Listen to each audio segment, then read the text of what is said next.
Malvinas, Memoria, Presente y Futuro. Un programa del Centro de Excombatientes Islas Malvinas, CECIM La Plata. Muy buenos días, nos encontramos una vez más en Malvinas, Memoria, Presente y Futuro, el programa del CECIM La Plata aquí en Radio Universidad Nacional de La Plata. Martín Carrizo es mi nombre y bueno, una vez más y ya por tercer programa me encuentro sin mi gran coequiper Javier Batista, que lo sigo extrañando multitudes. Primero porque, como quienes están acostumbrados a escuchar este programa, era el hombre que traía la información malvinera. El que traía la información fresca siempre fue Javi, así que ahora seré un simple divulgador hasta poder alinearme bien con todas las noticias malvineras. Hoy tenemos un programa muy bonito, tenemos dos entrevistas distintas, así que va a estar entretenido. Vamos a tener la primera entrevista con Gabriela Naso, compañera, amiga del CECIM, periodista, escritora. Recientemente publicó un libro espectacular que se llama Esquirlas en la Memoria, y se viene un gran estreno a nivel realizador audiovisual. En el día 1 de abril, en Capital Federal, en el Cine Gaumont, va a estar estrenando su primer documental, Las Voces del Silencio, así que expectantes. Ahora en minutos más vamos a estar hablando con ella, y después vamos a tener la presencia acá en el estudio de Albana Veloso, otra gran compañera del CECIM, una de las promesas políticas de nuestra ciudad, una compañera, una referente por donde se la vea, hoy ocupando el rol de secretaria general de la Federación Universitaria Argentina y también de la Juventud Universitaria Peronista, así que por dos lados distintos hay varias preguntas para hacerle a ella, con lo cual tenemos un programa más que interesante. Bueno, ¿qué podemos decir un jueves posterior a una marcha de los jubilados? No mucho, porque no nos queremos poner repetitivos, pero por ahí me parece destacable analizar el comportamiento social de quienes absorbemos esa noticia. No sé si les pasa a ustedes, a mí me pasa, que dependiendo cómo se trabaje la información, la marcha en mi cabeza tiene más o menos trascendencia.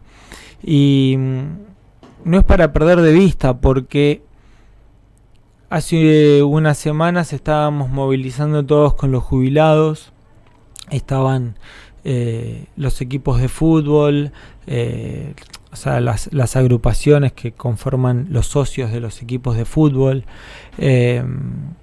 distintos organismos, distintas organizaciones, y ahora no tanto este miércoles que pasó. Sí hubo la represión, siempre a los jubilados, siempre a los más débiles, pero es para pensar qué pasa. ¿Será que nos cansamos? ¿Será que no podemos todos los días ir al frente? Puede ser.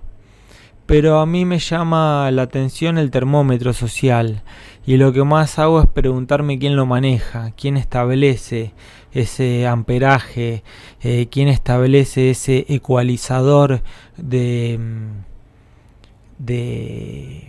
sentirnos con ansiedad, de querer ir a romper todo o que no pase nada de repente, de no poder faltar a la marcha y de habernos olvidado de que ayer fue miércoles. Son cosas que me parece que nos tenemos que preguntar, incluso quienes consumimos el medio de comunicación que creemos que es el más digno, el más honesto, el que promueve mayoritariamente la verdad. Bueno, ¿qué pasa con ese termómetro? ¿Qué pasa con ese medio que nos informa? ¿Cómo nos informó en relación a la marcha de ayer y cómo nos informó en relación a la marcha anterior? y a la anterior, ¿no? Hace 3 marchas hubo una violencia que nos indignó a todos. Bueno, ¿qué pasó con esa jubilada? Y ayer hubo otra marcha. Bueno, ¿y qué pasó con Pablo Grillo? ¿Nos estamos preguntando por Pablo Grillo o ya nos olvidamos? ¿Qué nos pasa con esta vorágine, ¿no? de los medios de comunicación? Que la agenda se rige tan semanalmente que no nos permite el análisis profundo. Bueno, un poco venimos acá a tratar de destrabar eso, a salir de ese análisis profundo y cuestionarnos un poco qué es lo que nos va a pasar de acá a un tiempo. Recién el programa anterior cerraba diciendo que el dólar hoy amaneció en alzas y que ayer también. Bueno, evidentemente estos préstamos del Fondo Monetario Internacional no sirven más que para justificar fuga de capitales y tratar de establecer un dólar paralelo cercano a las elecciones. ¿Qué nos está pasando con eso? ¿Qué nos está pasando a nivel personal? ¿Estamos poniendo plazos fijos? ¿Estamos comprando dólares? ¿Estamos poniendo debajo del colchón? ¿Estamos comprando bonos? ¿Seguimos siendo expertos financieros en criptomonedas o ya se nos pasó? ¿Estamos comprando ladrillos? ¿Estamos comprando terrenos? ¿No estamos comprando nada? ¿Qué nos está pasando? ¿Estamos llegando a fin de mes? Bueno, es un poco lo que me pregunto. No sé si me quita el sueño, pero necesito hacerlo como ejercicio para al menos creerme que trasciendo del velo que siento que nos ponen. Tal vez no trascienda nada y el velo siga ahí, pero bueno, a mí me da esa sensación de que hago el ejercicio de ver qué nos pasa. ¿Qué va a pasar el miércoles que viene con la marcha de los jubilados? Bueno, es algo que también me pregunto. Pasó el 24, pasaron los compañeros del CECIM por Plaza de Mayo, acompañando a las madres, a las abuelas, a los hijos, a los nietos y nietas. El compromiso de siempre, a pesar de que pasan los años y el excombatiente también es más grande. Por ahí muchos se levantaron ese 24 diciendo 49. El que viene son 50. Impresionante, la verdad. Un poco que nos agarró de sorpresa a todos y bueno, es parte de lo que nos está pasando en estos tiempos, que es todo tan voraz que por ahí no nos ponemos a pensar y a detenernos en lo que nos pasó y saber que la memoria es parte fundamental de este proceso colectivo para dejar de evitar continuamente los mismos errores. Ale Quiles del otro lado me dice que estamos en comunicación, primera entrevista del día, compañera, amiga, militante, hoy también una bandera más del CECIM La Plata. Gaby Nazo, ¿cómo andas? ¿Todo bien? Hola, ¿qué tal? ¿Todo bien? ¿Ustedes? Muchas gracias, Martín. No, por favor, Gaby, la verdad que contento de poder compartir con vos unos minutos en el programa del CECIM. Por suerte... Una alegría para mí estar en este programa. Sí, bueno, sabés que las puertas siempre están abiertas, el micrófono es tuyo. Anteriormente hemos hablado sobre tu reciente libro. La verdad que no parás de sacar novedades, por lo menos para los tiempos artísticos, para los tiempos creativos pasó muy poco tiempo. Contanos un poco de tu libro, Gaby, cómo se llama y cómo surgió. El libro que mencionás es Esquirlas en la Memoria, que es un libro que escribimos junto con Victoria Torres, querida amiga platense también del CECIM. Bien. Yo hice la investigación y es sobre todo el proceso de identificación de soldados argentinos, pero es una historia que comienza mucho antes, que comienza con el final del conflicto bélico, cuando los combatientes en ese momento del Regimiento 7 tuvieron que sepultar a sus compañeros con las pocas fuerzas que tenían, y esto no solo producto del combate, sino del avanzado estado de desnutrición, los tormentos previamente padecidos a manos de sus superiores, ¿sí? Oficiales y suboficiales de las Fuerzas Armadas Argentinas, esos mismos jóvenes que más tarde forman el CECIM La Plata, y que cuando regresaron a la unidad militar, al regimiento donde hoy está la Plaza de las Malvinas, le tuvieron que decir a los padres de sus amigos que los estaban esperando que habían caído porque las Fuerzas Armadas no lo hicieron. Y a partir de ahí el libro sigue la lucha del colectivo del CECIM La Plata, y también la experiencia de distintos familiares, como de Norma Gómez en Chaco, Blasa Reyes Lobos, que su hermano estaba en el Regimiento 3 de la Tablada, Lita Ordóñez y otros familiares más, que cuentan también la versión de los familiares. Y estas dos historias van dialogando hasta que se llega finalmente en 2011, el CECIM La Plata presenta, junto con familiares de Chaco y el apoyo del abogado y juez federal Alejo Ramos Padilla, un recurso ante la justicia federal y un pedido al Poder Ejecutivo de la Nación para que el Estado argentino arbitre todos los medios necesarios para lograr la identificación de los soldados argentinos, y ese pedido posteriormente fue tomado por la entonces presidenta de la Nación, Cristina Fernández de Kirchner, quien el 2 de abril de 2012 anuncia que envió una carta a la Cruz Roja Internacional con este pedido. Sí, decime. Sí. No me ibas a decir algo más. No sabía por dónde ibas a ir, si querías que me explaye un poco más ahí. No, te iba a preguntar simbólicamente el porqué del nombre del libro. Esquirlas en la memoria surge de dos conversaciones que tuve. Una fue con Ana María Cariaga, sobreviviente del club atlético, del centro clandestino del Atlético, y psicoanalista. Ella, un día que estábamos hablando sobre Malvinas y el estrés postraumático y las torturas, ella me dijo, ¿no? Son como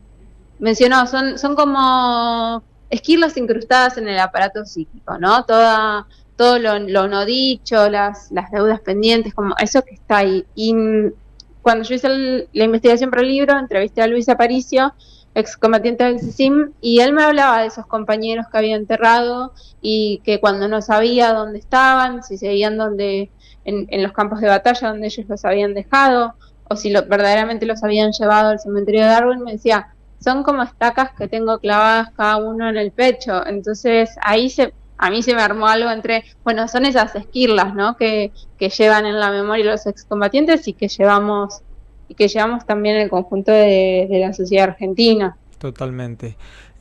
Gaby, vos, corregime, vos sos periodista, ¿verdad? Periodista y documentalista. Periodista y documentalista. Bueno, entonces vamos a esa parte.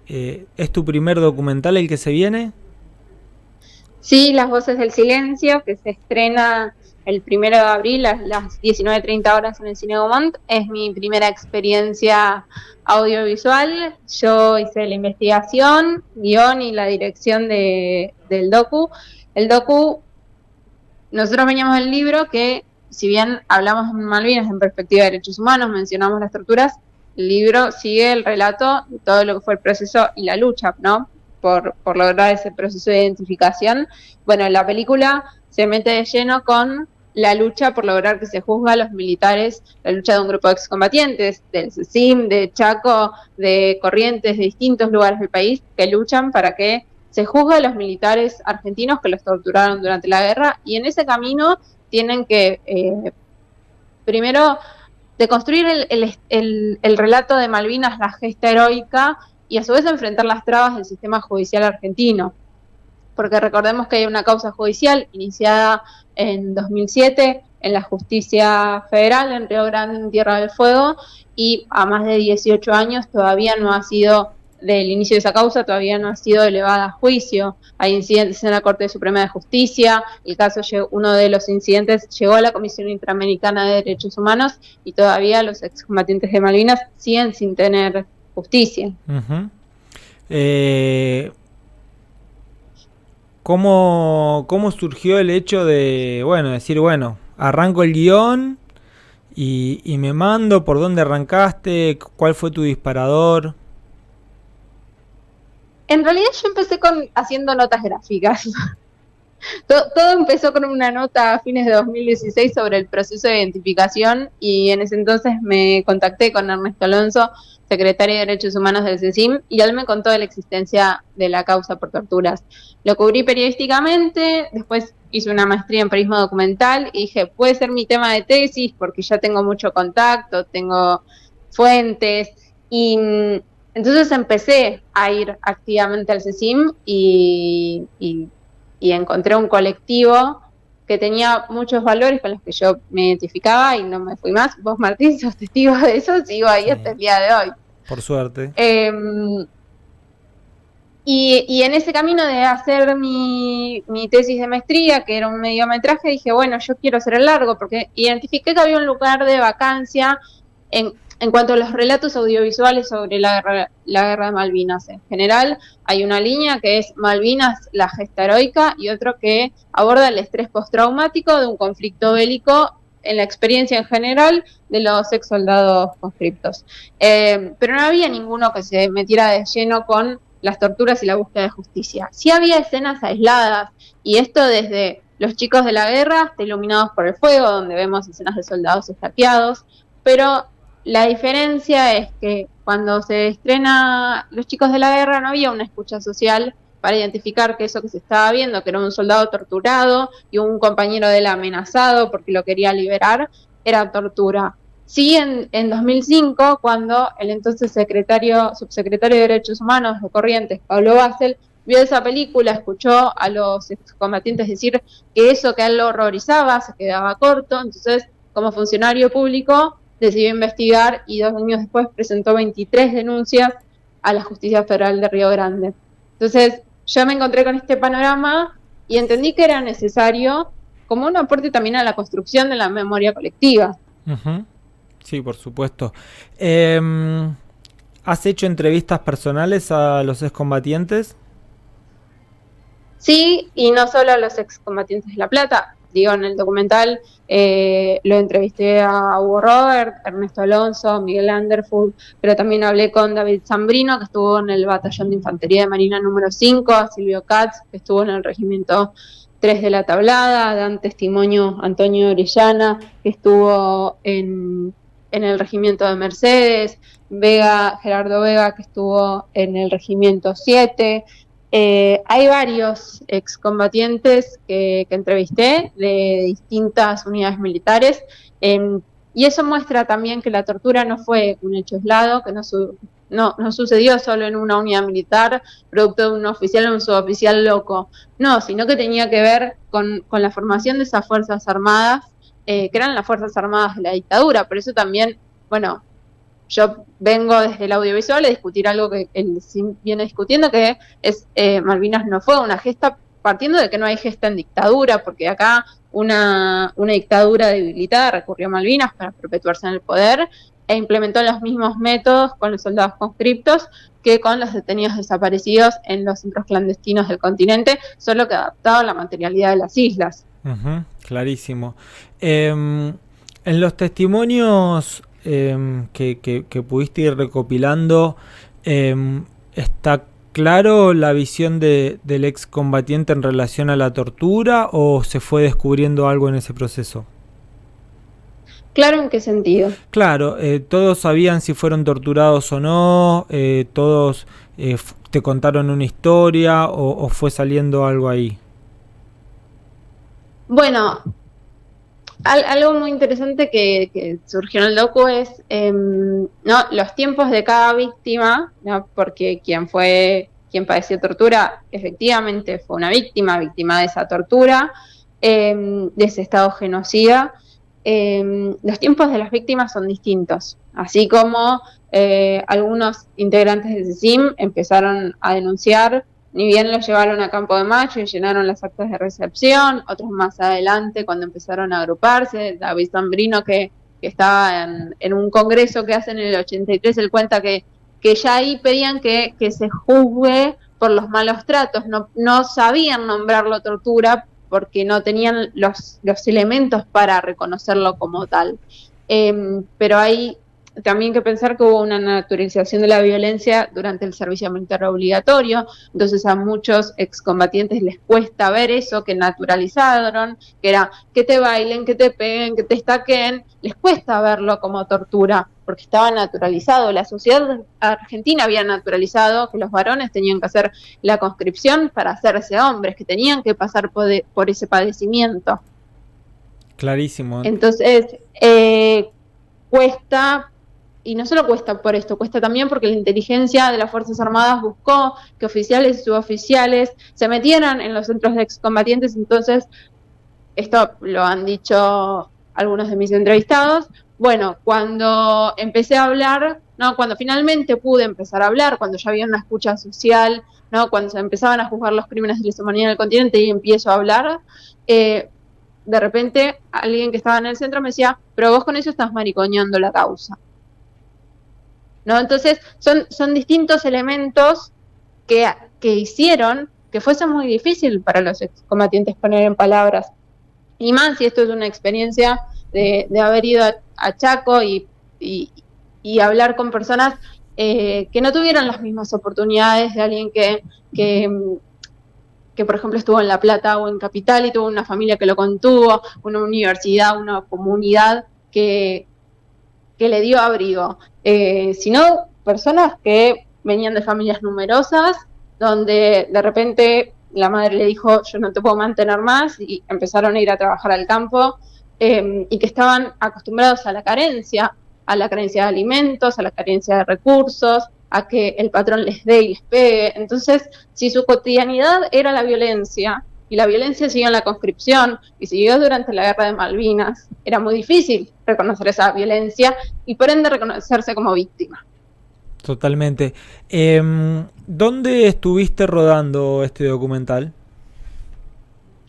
Filmamos en Tierra del Fuego, en Río Grande y Ushuaia. Mucha gente me pregunta por qué no fui a Malvinas. Entonces, lo comento porque siempre me resulta gracioso. Claro, acá a la vuelta y re barato. Es como... Pero más allá de eso, Malvinas es otra historia. Uh-huh. Es como, para mí, ir a Malvinas es otra historia, y la historia que yo cuento pasa en el continente, y el juzgado está en Río Grande, y también filmar esa continuidad geográfica entre el continente y las islas es una forma de reafirmar nuestra soberanía.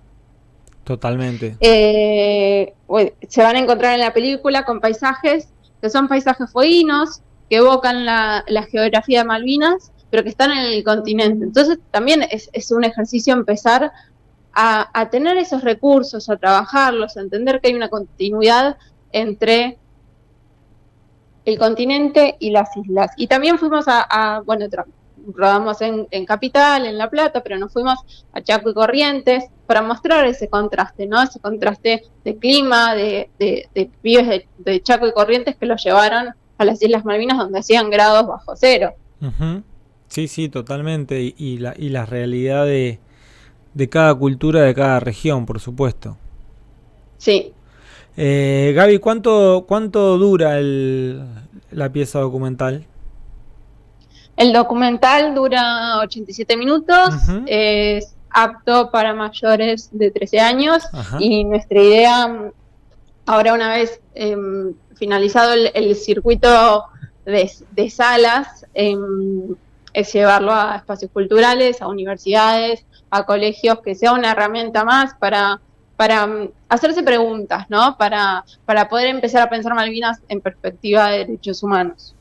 ¿Qué se siente poder estrenar un documental en la Argentina en tiempos donde se cierran espacios, donde al Inca se lo ningunea, donde las plataformas digitales se las privatiza? Por un lado personalmente es una felicidad de haber podido terminarlo, ¿no? En este contexto y tenerlo listo para presentarlo y que finalmente circule, que es un deseo muy grande personal que tengo, que empiece a circular.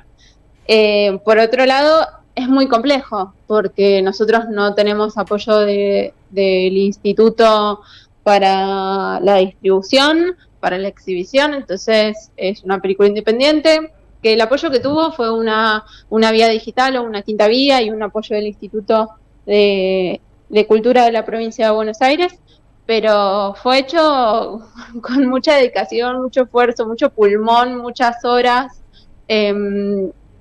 Entonces es complejo, es un desafío, pero lo estamos llevando adelante lo mejor que podemos y también convocando a la comunidad a que si le interesa que podamos llevar la película usada de algún centro cultural, algún cine, algún teatro que tiene una pantalla y nos puede pasar esa información o un contacto para llevar la película y que podamos debatir sobre todos estos temas, esa también es otra forma de exhibición. Totalmente. Bueno, día de estreno y ubicación geográfica. 1 de abril, martes 1 de abril, 19:30 horas en el Cine Gomón. Más adelante vamos a estar también en la ciudad de La Plata y comunicando nuevas fechas. Como te digo, estamos con este circuito más alternativo, las estamos comunicando a través de las redes de la peli, que son @lasvocesdelsilencio.doc. Así que ahí nos pueden mandar todas las sugerencias de salas y pueden ver cuando vayamos cargando todas las fechas y salas disponibles. Impresionante, espectacular. Gaby, te agradecemos mucho el tiempo. Ojalá, y muchas gracias imagino a ustedes. que va a ser un éxito el estreno. Ahí estaremos con los compañeros del CECIM dando nuestro apoyo y obviamente esperando ver este documento histórico, por supuesto. Muchas gracias a ustedes, a vos Martín en particular, que también nos acompañaste durante todo este proceso. Por favor. Gaby, nos vemos la próxima y obviamente estaremos en contacto. Muchas gracias. Pasaba Gabriela Naso, periodista, documentalista. Vamos a una tanda y volvemos con más Malvinas, Memoria, Presente y Futuro. AM 1390, la radio de la Universidad Pública. Radio Universidad de La Plata. Transmite LR11. Radio Universidad de La Plata. Pionera, pública y cultural. Malvinas, Memoria, Presente y Futuro. Un programa sobre políticas soberanas. Ahora sí, volvemos con más Malvinas, Memoria, Presente y Futuro. Tenemos la grata presencia de una compañera a la cual pude marchar a su lado este 24 que pasó. Estoy hablando de Albana Veloso y la voy a presentar con todas las letras. Contadora, actualmente cursando una maestría en Finanzas Públicas y secretaria general de la Federación Universitaria Argentina y secretaria general de la Juventud Universitaria Peronista. ¿Está bien? Estamos. No Bienvenida. ¿Cómo andan? ¿Todo bien? Bien, ¿vos? Bien, obviamente agradecerles el espacio. Y sí, el otro día marchamos también en una consigna que nos hermana mucho, que es no solamente la reconstrucción de la memoria colectiva, de los espacios y los ámbitos, sino también de la búsqueda de la verdad y la justicia, pero sobre todo entendiendo en un marco de que todas nuestras luchas y todo el legado de nuestros 30.000 compañeros y compañeras desaparecidas también son historias de militancia, son historias de militancias atravesadas en la búsqueda de la soberanía nacional y de la justicia social en busca de un estado de equidad, ¿no? ¿Cuántos años tenés? Yo tengo 30. 30, bien. Sí. Ya sos una adulta. ¿Te considerás adulta ya? Ya me considero una adulta.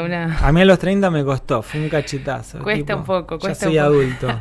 Sí, estoy como en la Argentina, en esa transición, ¿viste? Del mundo. Bueno, yo estoy también en esa transición entre dejar de algunas cuestiones de la juventud y aprender de las enseñanzas pasadas y también, bueno, obviamente poder volcarlo en un proyecto colectivo. Hoy... Bueno, tengo varias preguntas para hacer. Vamos de a poco. Sí. Recién arrancaba el programa hablando de nuestros termómetros sociales, que a veces, en lo personal, siento que lo digita mucho el medio de comunicación, más allá de lo que está pasando realmente en el país, ¿no? Hace 3 miércoles, cuando la abuela jubilada caía desnucada producto del policía violento, estábamos todos recontraindignados. Siento que ya enfriamos un poquito. Estamos para otro empujón más. Seguimos teniendo tolerancia o resistencia o no, pero el medio nos dice que tenemos tolerancia y resistencia porque después hubo una marcha más tranqui y ahora el miércoles pasado muchos ni se enteraron que sigue sucediendo lo mismo. Voy a lo universitario. Tuvimos 2 marchas, una inicial que fue de una envergadura muy importante y una segunda, la cual también estuve presente en lo personal, pero noté que había una merma, ¿no? ¿Cómo notás el panorama universitario hoy en relación a si realmente estamos al horno como estudiantes y como docente y como todo lo que conforma el universitario, o todavía hay soga para aguantar?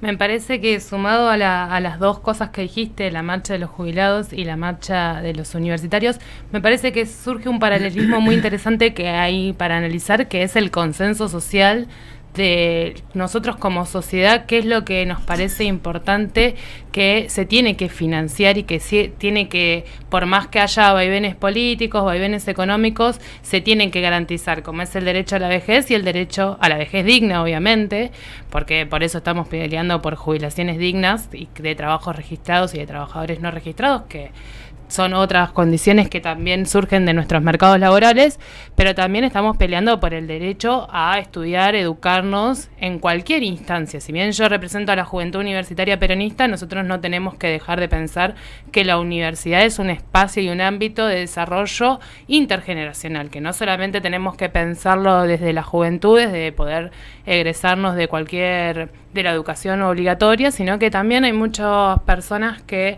acceden a la universidad quizás en otro marco o gracias a otras posibilidades que han terminado el fines desde recién ahora y que se quieren profesionalizar en sus empleos. Bueno, la universidad también busca eso en las distintas etapas y que me parece que eso es importante también resaltarlo porque son luchas sociales que tenemos que hermanar y que tenemos que pensar también colectivamente que es un derecho humano que tenemos que garantizar como sociedad y pedirle también a nuestros legisladores y a quienes nosotros nos organizamos gremialmente, bueno, organizarnos también legislativamente para defender derechos humanos, la realización de nuestros derechos principales, como es la educación, la salud, derecho al trabajo, a la vivienda, que entendiendo que no hay democracia que se pueda realizar en su plenitud si no podemos realizar estos derechos fundamentales. Después obviamente que hay que meterle otro plano en qué marco nosotros nos vamos o cómo nos vamos a posicionar, depende a determinados temas. Nosotros del peronismo obviamente siempre buscamos en pos de las mayorías, obviamente que otros formas, pensamientos lo buscan desde otras lógicas. Pero me parece que es importante que empecemos a construir esos consensos necesarios, democráticos, que garanticen que más allá de los vaivenes económicos y políticos que puede surgir en la Argentina, tengamos garantizada la inversión en educación pública, la inversión en salud y el derecho a la vejez digna. Recién estaba mirando las redes sociales de la Federación Universitaria Argentina y dice que representa más de 2 millones de estudiantes. Así. Serías, bueno, la abanderada de esos más de 2 millones de estudiantes. Me imagino que es una responsabilidad muy grande, ¿no? Obviamente el micrófono uno no dice lo que quiere y trabaja como colectivo. ¿Cómo se encuentra hoy la federación? ¿En qué instancia de lucha? ¿Está en instancia de análisis? ¿Cómo es su termómetro, por llamarlo de alguna manera? Bueno, nosotros desde la Secretaría General de la FUA, que desde la Juventud Universitaria Peronista, nosotros estamos impulsando también distintas medidas que no solamente son las clases públicas, la organización con los docentes, no docentes y estudiantes, sino de generando distintos ámbitos y espacios donde podamos conversar de la emergencia presupuestaria que estamos viviendo, de la emergencia universitaria, porque obviamente que todo lo que nosotros podemos pensar en valores del 2022 ejecutados, traídos en un 2025, los mismos valores nominales, con una evaluación del 200% en diciembre del 2023 y bueno, termina generando también valores en los cuales terminan siendo alarmantes, porque es como sucede con la economía familiar. Si vos tenés el mismo sueldo que el 2022, cada vez vas atendiendo las emergencias en tanto y cuanto sea lo urgente. Y nosotros también tenemos que pensar que en la universidad tenemos una perspectiva futura de cómo vamos a desarrollarnos y qué profesionales queremos insertar también en la sociedad, en el mercado laboral, en los mercados de desarrollo, porque esto que el otro día salía en el Consejo Nacional de Educación, de que tenemos que machear las empresas privadas con la educación y el mercado, es súper necesario también entendiendo como el ámbito de realización del capital humano, que en este caso somos los egresados de las universidades nacionales. Por eso es alarmante esta situación, porque no podemos pensar que en valores nominales pensados en 2022 podemos ejecutar la continuidad de cualquier política pública de manera equitativa, porque no se puede, o sea, porque si cada vez en paridad de poder adquisitivo vos tenés menos posibilidades, entonces a alguien tenés que dejar por fuera. Y lamentablemente siempre a los que terminamos excluidos del sistema somos los trabajadores y las trabajadoras, los que tenemos mayores vulnerabilidades, los que nos cuesta más acceder al boleto, o por más que hoy tengamos en la provincia de Buenos Aires el boleto educativo gratuito, no es un boleto federal que cubra también o que complemente las distintas realidades jurisdiccionales de los distintos estudiantes. Entonces nos parece importante también poner sobre la mesa discusiones de garantías del acceso a la educación pública en este momento en el cual vemos restricciones presupuestarias tan altas y que también nos terminan excluyendo en el acceso o termina siendo como una carrera de obstáculos un poco acceder, permanecer y obviamente egresarse. Nos parece que hay que poner en foco por qué nosotros luchamos tanto por nuestras becas de estímulo y las herramientas de contención. Totalmente. Por otro lado, también esto, te toca formar parte de la juventud universitaria peronista, que ahí ya estás dentro de un pensamiento crítico más establecido con justamente sus valores, y eso está bien conformado. A nivel extrauniversitario, dentro de esos espacios, ¿cómo se está analizando el tiempo del peronismo de hoy después de...? Porque lo del macrismo creímos que operaban los medios detrás. Con lo de Milei entendimos que fue el pueblo, más allá de que crea una mentira o no, eligiendo algo radicalmente distinto que no era ni macrismo. Eso nos llevó a repensarnos de, ¿qué estuvimos haciendo? ¿Se está repensando en la juventud peronista, en la juventud universitaria peronista, el nuevo futuro, o todavía se está analizando lo que pasó? Sí, nos parece que tenemos que pasar ya una primera etapa. El año pasado nosotros tuvimos una etapa de análisis de los por qué o los cómo llegamos a esta situación. Este año, desde la Juventud Universitaria Peronista, planteamos que necesitamos pasar a una retaguardia en la cual seamos la discusión de la vanguardia de lo que tenemos que poner sobre discusión. Nosotros vos venías hoy contando, nosotros metimos 2 marchas universitarias de 2 millones de personas. Bueno, tenemos un capital ahí muy importante del consenso y la bancada social de lo importante que es la educación pública y de los valores que son importantes democráticamente. Bueno, nosotros como Juventud Universitaria Peronista tomamos ese respaldo con la responsabilidad y el compromiso de poder representar un futuro posible, de cómo decirle, ¿cuáles son nuestras soluciones al problema que nosotros hoy estamos viendo? Para nosotros la respuesta siempre es la educación, que es la política pública más distributiva.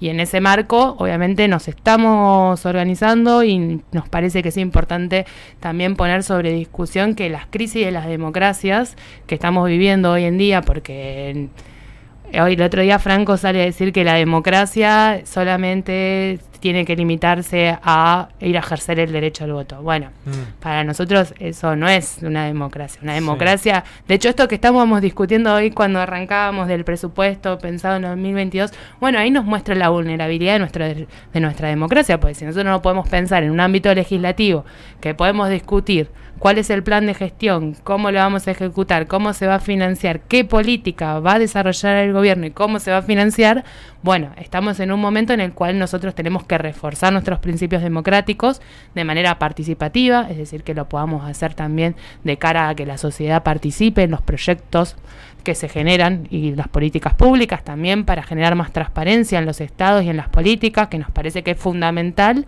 para cuidar nuestros principios democráticos. Después, obviamente, también nos estamos haciendo un montón de repreguntas de cómo la Argentina se inserta en este modelo de transición entre la inteligencia artificial, los modelos productivos, nosotros con políticas extractivistas actualmente como país. Bueno, eso también nos planteamos porque nos parece importante la visión de la Argentina en la geopolítica mundial. Así que más allá de pensar, bueno, nuestras instituciones democráticas y nuestros procesos electorales de cómo podemos pensar la democracia participativa, también, bueno, cómo productivamente y económicamente nos plantamos hacia el mundo. Clarísimo. Y es realmente preocupante. Desde el CECIM es algo que trabajamos siempre, lo que son los bienes naturales, los recursos naturales y la peligrosidad de la falta de soberanía y el exceso de cipallismo. Me interesa ya tenerte a vos, que sos un valor peronista justamente, y del futuro que se viene. Ella está acá, para quienes escuchan únicamente por radio, con su remera de la Juventud Universitaria Peronista Mesa Nacional. Yo como sociedad estoy necesitando gente joven.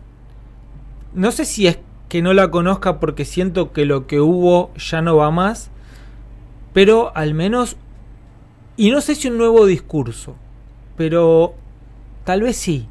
Se está pensando en lo que se viene a nivel electoral, en relación a, ¿cómo vamos a armar las listas?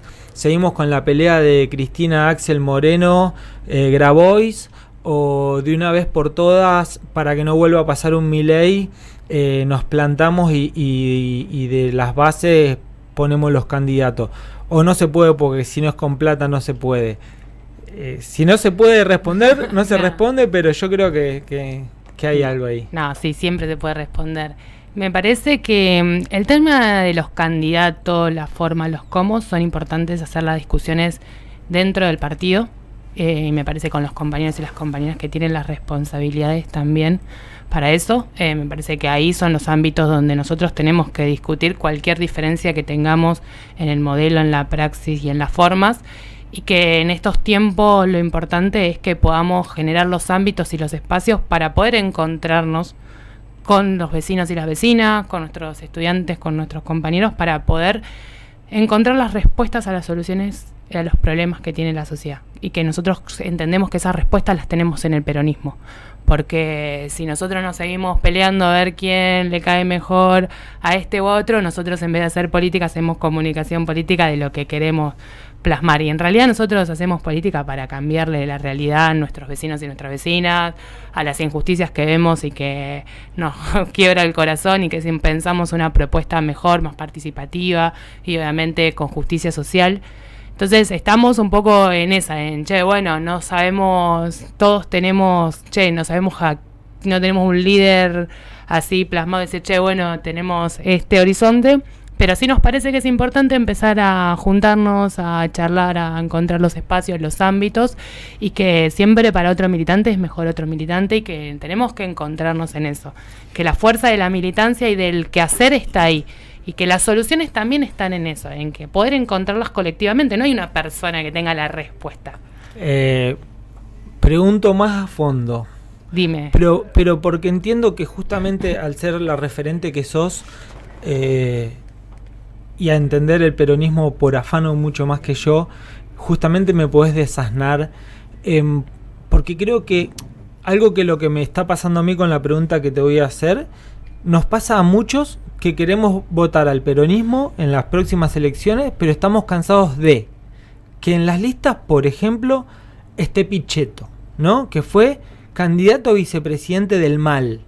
O sea, está bien que dentro del peronismo aún hoy sigan coexistiendo poderes autodenominados peronistas que hemos visto que han fracasado.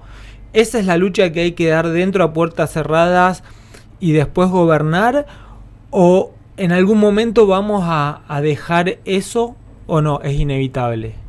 Me parece que yo sacaría el término fracaso, sino que me parece que tenemos que empezar a no sé si es la palabra adecuada, pero sí a analizar cómo esos actores que votan en contra de todos nuestros principios de justicialismo, de nuestras 20 verdades, de nuestras identidades peronistas, desde consensos muy básicos que hemos tenido desde el peronismo, bueno, primero esos actores no nos representan y no nos pueden seguir representando, y que eso es importante que nuestro partido tome las cartas sobre el asunto, que es quienes tienen la responsabilidad también de esos dirigentes y dirigentes que están sentados en bancas o en espacios donde dejaron de representar nuestros intereses, porque si no termina pasando esto que vos decís, que hay un quiebre muy grande entre quienes nosotros constantemente en nuestra vocación militante y en el querer hacer siempre abrazamos, construimos los espacios, los ámbitos, dialogamos,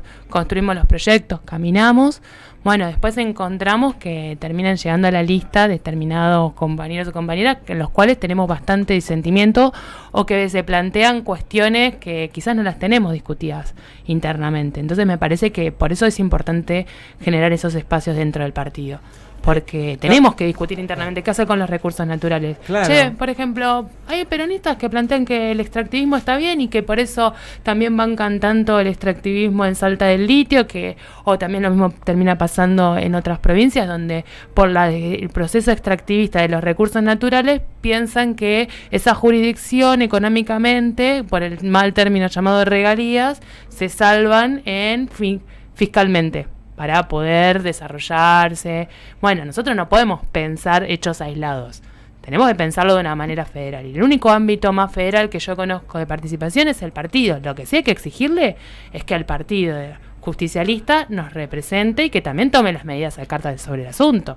Claro, en realidad también me imagino a alguien como vos que se desloma, o a tus compañeros que los vi en la marcha, que tienen la frescura y el deseo de comerse la cancha política, y es lo que nos hace falta, que se quieran comer la cancha políticamente, es lo que estamos necesitando. Y me acuerdo a mi viejo, que fue viejo militante del PC, que me decía: antes nos revoleábamos con Marx, Jaureche, y era espectacular porque habían debate. Bueno, eso yo siento que obviamente se perdió, que en la mesa de amigos nos ponemos tensos y hablemos de viajes boludos antes de debatir política, porque si no nos angustiamos.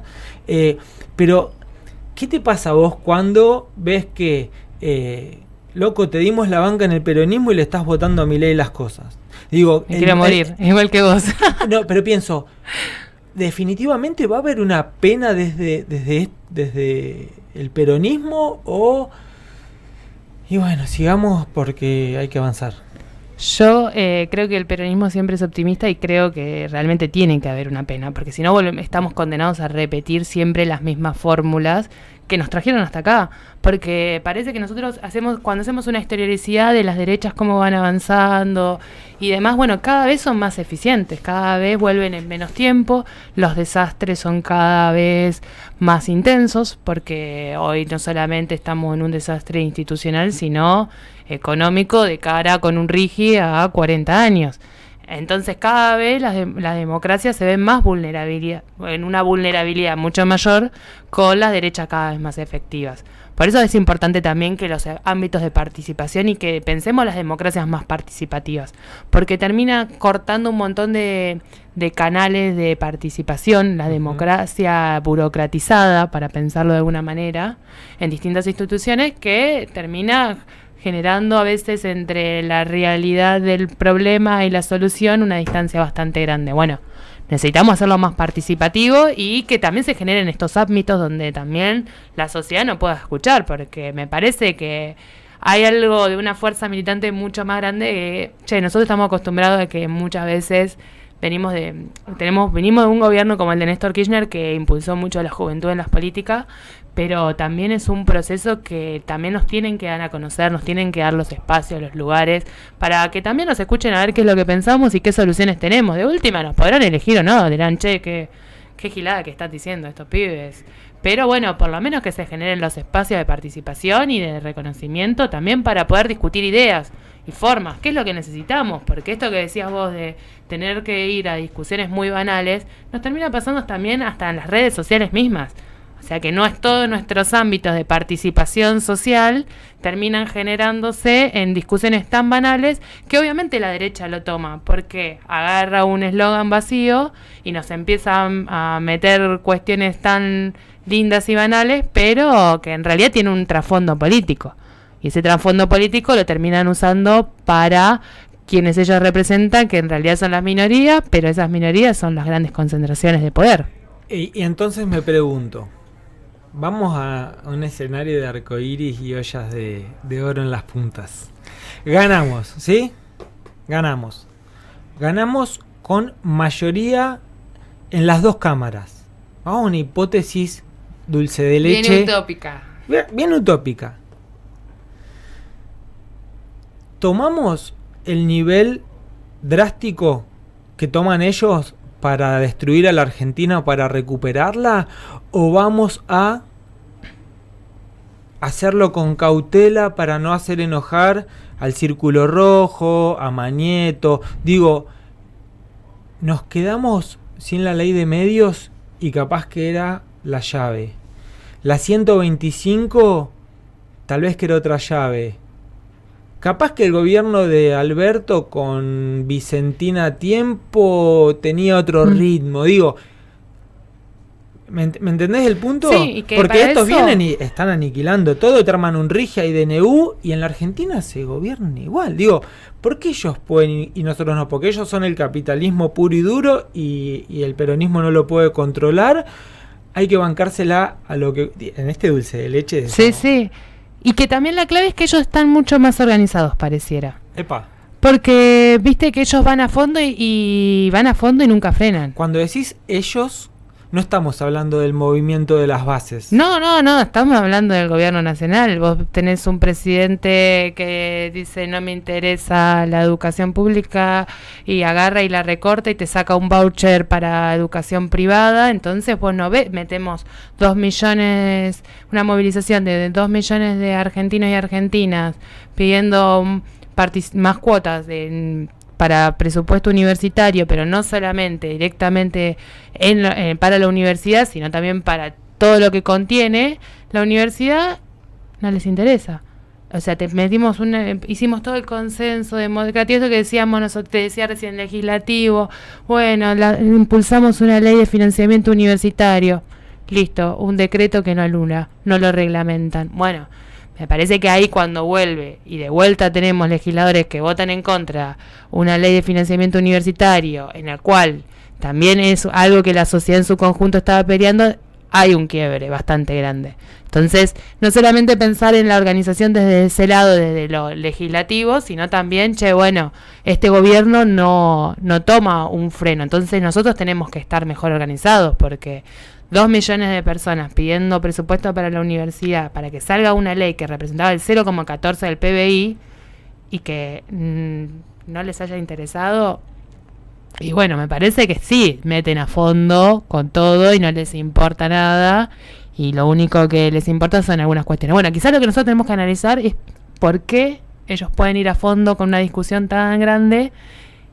O esto que decías vos, de todos los miércoles sistemáticamente vienen reprimiendo a los jubilados o teniendo tensiones violentas hacia los jubilados y jubiladas en cada marcha que vienen desarrollando, y no hay ninguna ministra de seguridad que por lo menos esté en discusión pública. Entonces me parece que hay que poner en discusión otras cosas. ¿Qué es lo que pasa? ¿Por qué se está avalando esto? Porque tenemos un gobierno nacional que llegó en las listas con un nivel de violencia que el voto popular lo único que terminó causando es que esa violencia se empodere. Entonces, bueno, nosotros tenemos que ver cómo esa violencia, qué es lo que tiene detrás. Porque tiene que tener un determinante o un matiz que nosotros podemos desarrollar alguna solución. Puede ser que tenga determinadas vulnerabilidades económicas, sociales, educativas o de acceso que se terminen manifestando en ese odio que termina siendo el pobre contra el pobre, como es el trabajador al trabajador, porque termina pasando eso. Totalmente. Nos quedamos sin tiempo, sonó el pip y hay que entregar a quien sigue. Te agradezco mucho por venir. Tengo un par de preguntas más, así que vamos a volver a coordinar, porque a la juventud hay que escucharla. Es el futuro, es lo que viene, son las mujeres, y no chamulleramente. tienen que ser porque el exceso de lo que ya hubo no funcionó y hay que probar recetas nuevas para mejores resultados. Gracias por venir. No, gracias a ustedes por la invitación y el espacio. El 2 de abril a las 11 de la mañana, Plaza Malvinas, nos quiero a todos. Sigan escuchando Radio Universidad. Gracias, chao. Radio Universidad de La Plata, AM 1390.